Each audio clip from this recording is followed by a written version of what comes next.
Hello friends, please subscribe our channel, like this video and share with your friends. In this video, we will cover Pavlov's theory of classical conditioning, जिसमें जो कि हिंदी में होता है अनुबंधित अनुक्रिया का सिद्धांत, जो कि पावलव के द्वारा दिया गया है। ये टॉपिक बहुत इंपॉर्टेंट है उन सभी एग्जाम्स के लिए जो टीचिंग से रिलेटेड होते हैं, जिसमें कि C TET, UP TET, H TET और केवीएस एनवीएस के जो एग्जाम्स होते हैं, और साथ में ये यूजीसी नेट जो है उसके लिए भी एक बहुत इंपॉर्टेंट टॉपिक है। जनरल फर्स्ट पेपर में भी इसके कुछ क्वेश्चंस पूछे जाते हैं और बेसिकली एजुकेशन का जो सेकंड पेपर है उसमें तो ये आता ही आता है। तो आप इसको ध्यान से समझिएगा और जो भी आपके डाउट्स हो हमें बताइएगा। देखिए, इसका जो इंट्रोडक्शन है, इवान पावलव जो थे रशियन साइकोलॉजिस्ट थे, उन्होंने स्टडी करी थी अबाउट डाइजेस्टिव सिस्टम।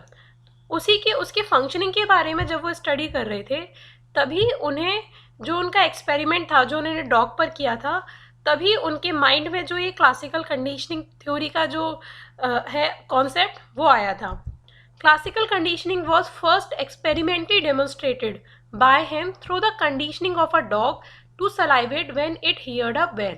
तो उस समय हुआ क्या था, उन्होंने जो एक एक्सपेरिमेंट अपना किया था उसमें उन्होंने देखा कि जब डॉग को वो फूड नहीं दे रहे थे, केवल बेल की आवाज़ सुनने से ही जो डॉग में था स्लाइवेशन, यानी कि उसके मुंह में जो पानी आना वो शुरू हो जाता था। उन्होंने इस चीज़ को देखा, तो यहीं से उनका जो टर्म था क्लासिकल कंडीशनिंग, यहाँ पर उन्होंने उस डॉग में कंडीशनिंग कर दी कि बिना फूड को देखे भी उसमें जो उसकी जो टेंडेंसी थी सलाइवेशन की, या जो उसके मुंह में पानी आने की टेंडेंसी थी, वो शुरू हो जाती थी। तो इसी को उन्होंने कंडीशनिंग कहा, जो कि एजुकेशन में भी हम यूज़ कर सकते हैं। अभी इनका पहले एक्सपेरिमेंट समझते हैं।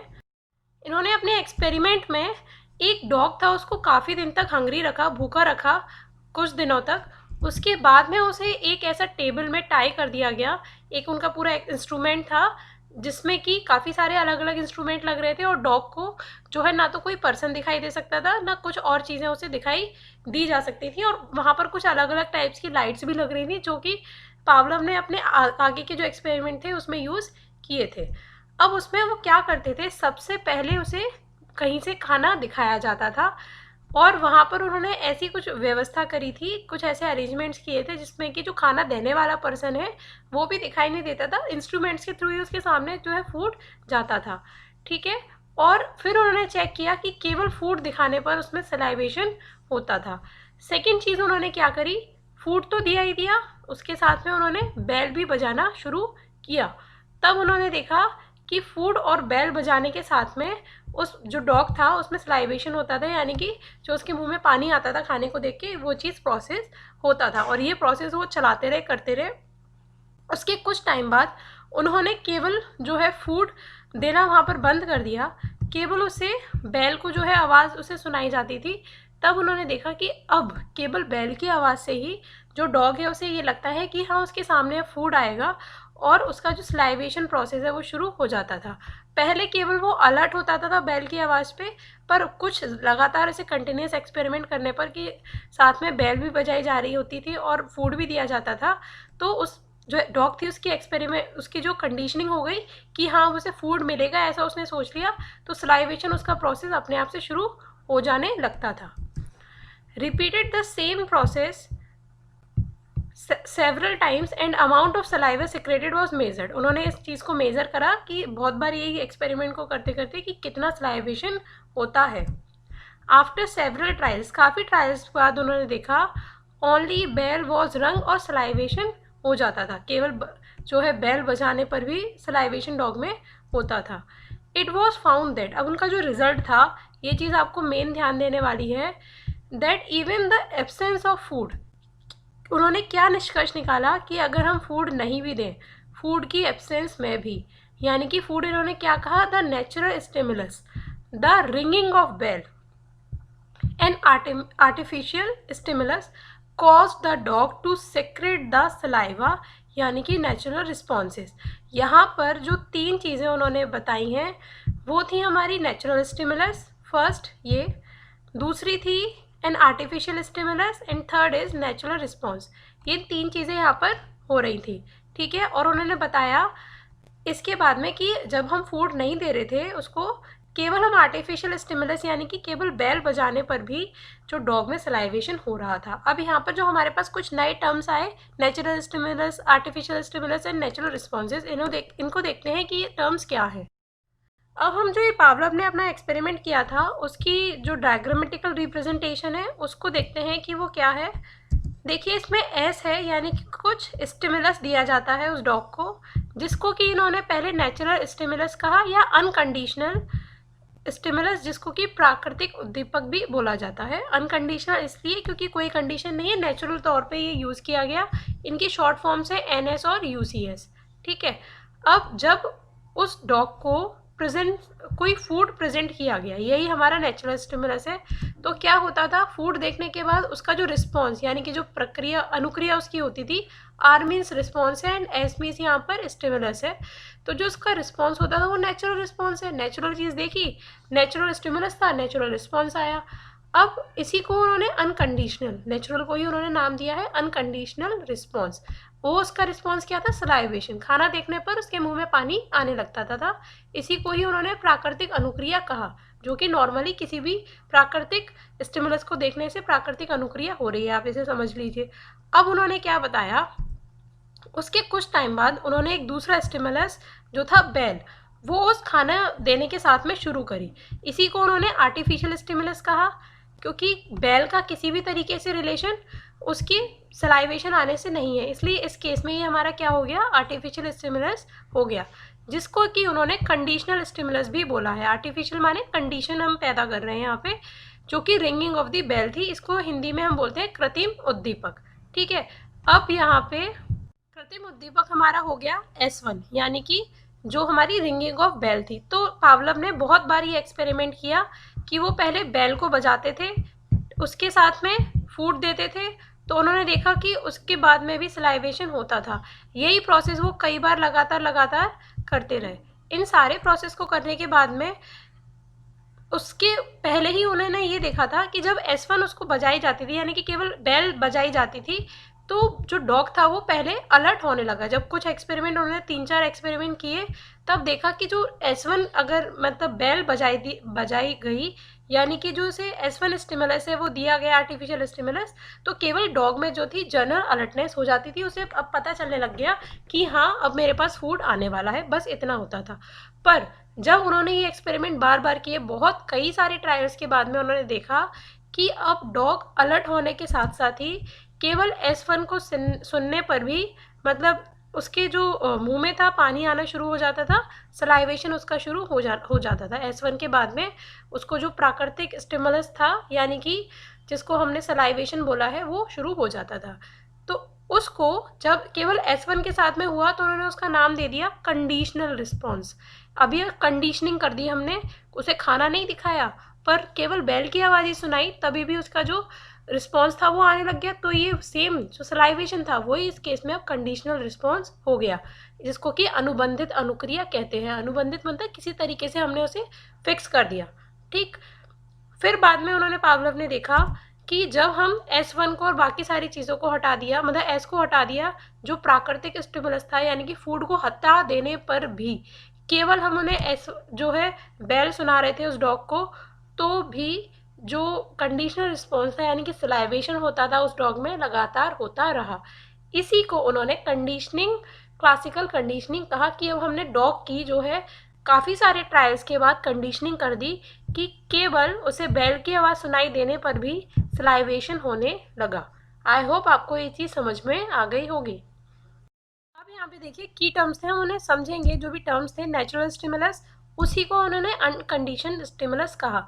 नेचुरल स्टिमुलस हर वो चीज़ जो नेचुरली प्राकृतिक तौर पे मौजूद है और जिससे हमें कुछ मतलब जैसे फूड है वो प्राकृतिक तौर पर मौजूद है और जिस चीज़ से रिलेटेड है वो सलाइवेशन से रिलेटेड है, मतलब जो नेचुरल रिस्पॉन्स किसी नेचुरल स्टिमुलस के प्रति होगा वही हमारा जो है उस केस में नेचुरल स्टिमुलस हो जाएगा। जैसे यहाँ पर हमारा नेचुरल स्टिमुलस है फूड, किसी और केस में कुछ और हो सकता है। ठीक। तो अब दूसरी चीज़ हो गई हमारी नेचुरल रिस्पॉन्स, जिसको कि NR कहा। नेचुरल रिस्पॉन्स यानी कि जो वो ऐसा रिस्पॉन्स या ऐसी अनुक्रिया जो कि नेचुरल स्टिमुलस या उद्दीपक को देखने पर होनी चाहिए। इस केस में वो था सलाइवेशन। ठीक, अब तीसरी चीज़ हो गई आर्टिफिशियल स्टिमुलस। आर्टिफिशियल स्टिमुलस हर वो चीज़ हो सकती है जो नेचुरल स्टिमुलस के साथ में पहले कभी यूज़ की जा सकती है। इस केस में थी वो बेल या बेल को बजाना, जो कि कंडीशनड स्टिमुलस भी कहते हैं। हम ये भी कर सकते हैं, पावलोव ने कुछ अपने एक्सपेरिमेंट में ये भी देखा कि उन्होंने विशेष कलर की कोई लाइट जलाई, जैसे ग्रीन लाइट या रेड लाइट, तो उसके साथ भी जैसा बेल के साथ में उनका डॉग का बिहेवियर था वैसा ही जब फूड के साथ में एक स्पेशल टाइप की लाइट जलाई गई तब भी वो उसका बिहेवियर सेम रहा, अगर उसने कंडीशनिंग कर दी थी फूड की और जो है लाइट की एक साथ में। तो ठीक है, तो आर्टिफिशियल स्टिमुलस चेंज हो सकते हैं। इस केस में बेल हो गया, कोई विशेष कलर की लाइट हो गई, जैसे ग्रीन या रेड कलर की कोई अगर लाइट जलाई गई तो वो चीज़ हमारी चेंज हो सकती है। अब कंडीशन रिस्पॉन्स हमारा सेम था जो नेचुरल रिस्पॉन्स था। जब वो बिना फूड को देखे भी केवल बेल की आवाज़ में हुआ तो वो कंडीशन कहलाएगा। सलाइवेशन ही हमारा जो है एक बार नेचुरल रिस्पॉन्स बन गया, और जब हमने उसकी कंडीशनिंग कर दी बेल के साथ में तो वो हमारा कंडीशन रिस्पॉन्स हो गया। पहले वो अनकंडीशन रिस्पॉन्स था, बाद में कंडीशन रिस्पॉन्स हो गया। अब इसका एक बहुत अच्छा एग्जाम्पल हम समझ सकते हैं अपना एजुकेशन फील्ड में। देखिए, अगर हम क्लास में बच्चे शोर कर रहे हैं तो टीचर सबसे पहले नॉर्मली क्या करेगा, इंस्ट्रक्ट करेगा बच्चों को कि आप शांत हो जाइए। ठीक है, तो बच्चे उसका रिस्पॉन्स करेंगे कि वो शांत हो जाएंगे। तो इस केस में जो हमारा नेचुरल रिस्पॉन्स था, स्टिमुलस था, वो हो गया बच्चों को डांटना, चिल्लाना उन पे कि आप शांत हो जाइए और उन्हें इंस्ट्रक्ट करना। ठीक, तो बच्चों का नेचुरल रिस्पॉन्स क्या हो गया कि वो शांत हो जाएंगे। पर अगर टीचर डेली बच्चों पे इतना इतना चिल्लाए, उसके अलावा उनको डांटने के साथ में, नॉर्मली आप लोगों ने भी देखा होगा अपने टीचर्स को, या आप लोग टीचर्स होंगे तो आपने भी किया होगा ये सारी चीज़ें, कि आप डस्टर अपना जो है टेबल पे बजाते हैं या फिर 2-3 बार क्लैप कर देते हैं। तो अगर टीचर क्लैप 3 टाइम करती है डेली, ठीक है, बच्चों को कह रही है शांत हो जाइए शांत हो जाइए, और उन्होंने 2-3 टाइम क्लैप कर दिया, तो इससे बच्चों को क्या लगेगा कि अब नेक्स्ट टाइम जब ऐसे ही ट्रायल्स बहुत बार होते रहेंगे, 1-2 हफ्ते तक टीचर यही सारे काम कर रही है, बच्चों को स्टार्टिंग में क्लास में आके शांत करवा रही है, तो बच्चों को अगर टीचर केवल क्लैपिंग करेगी और बच्चों ने उनकी क्लैपिंग सुन ली तो वो शांत हो जाएंगे। तो इस केस में जो क्लैपिंग है वो हमारा आर्टिफिशियल स्टिमुलस हो गया, एंड बच्चों का शांत होना फिर से वो सेम ही रहा, जो कि हमारा यहाँ पे कंडीशन रिस्पॉन्स हो गया। कंडीशनिंग कर दिया, बच्चों को रोज रोज चिल्लाना नहीं पड़ रहा कि बेटा शांत हो जाओ आप लोग, पर केवल बच्चों को क्लैप करने से या फिर टीचर ने अपना डस्टर बजा दिया जो है टेबल पर, तो अभी बच्चे शांत हो जाएंगे। ऐसी टाइप की बहुत सारी चीज़ें जो टीचर्स यूज़ कर सकते हैं इस चीज़ से लेके। आई होप आपको ये चीज़ भी समझ में आ गई होगी। इसका एक बहुत अच्छा एग्जाम्पल था कि हमने एक जगह देखा था, टीचर्स क्लास में आके बस शांति से खड़े हो जाते थे और अपना बोर्ड पर काम करना शुरू कर देते थे। तो स्टार्टिंग में बच्चे समझे नहीं, पर बाद में उनको समझ में आया कि हाँ, टीचर का मतलब है कि आप शांत हो जाइए।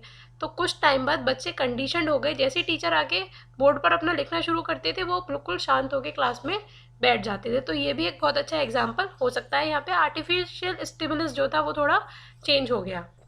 चलिए और देखते हैं, जो पावलोव ने बताया, learning as a habit formation and is based on principle of association and substitution.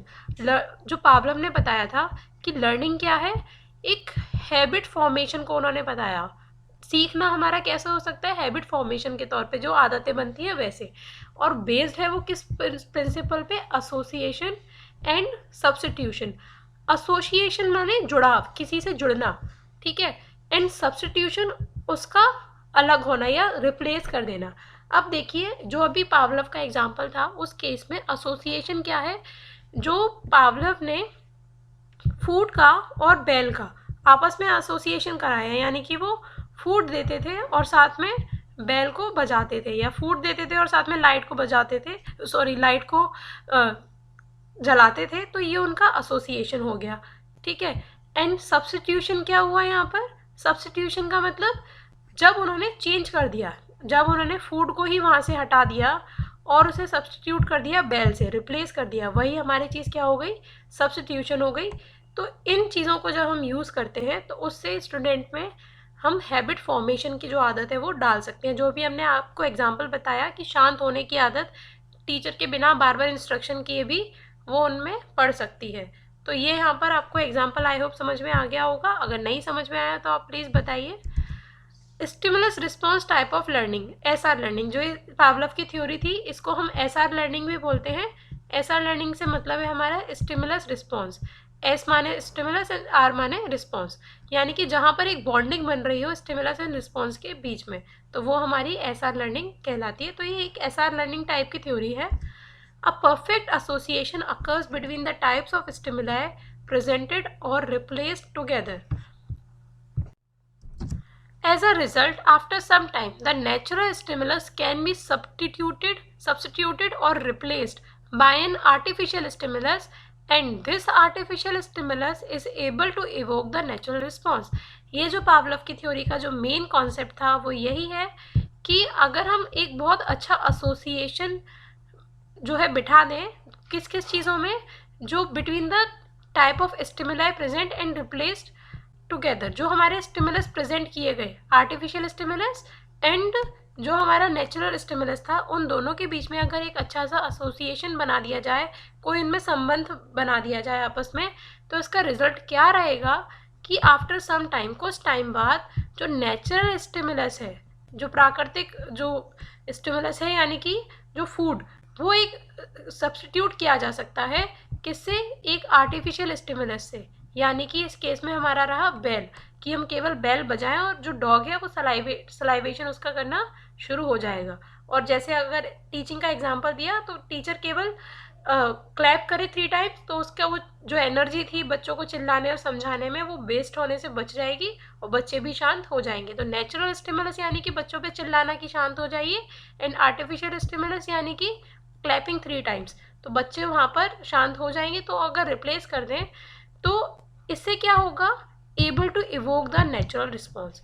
तो हमारा आर्टिफिशियल स्टिमुलस भी यहाँ पर इतना कमाल का साबित होगा कि जो है हमारा नेचुरल रिस्पॉन्स आ सके, यानी कि अगर हम क्लैप करें 3 टाइम्स तो बच्चे आराम से शांत हो सकते हैं। यानी कि या डॉग वाले केस में जो बेल है उसके बजाने से ही डॉग का सलाइवेशन शुरू हो जाता है। तो ये वाला जो कॉन्सेप्ट है आप इसको समझ लीजिए, इसके काफ़ी सारे क्वेश्चंस एग्जाम में आते हैं। अगर आपको कोई भी डाउट हो इससे रिलेटेड देन प्लीज़ कमेंट करके बताइए और इसको अच्छे से समझिए।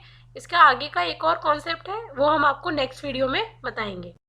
आई होप फ्रेंड्स आपको ये जो टॉपिक था समझ में आ गया होगा। आप वीडियोस को लाइक नहीं करते सो प्लीज़ लाइक कीजिए जिससे कि ज़्यादा स्टूडेंट्स तक पहुंच सके, और इस वीडियो को शेयर भी कीजिए अपने फ्रेंड्स के साथ में। एंड हमारे चैनल को अगर आप फर्स्ट टाइम देख रहे हैं then please subscribe our channel. Thank you.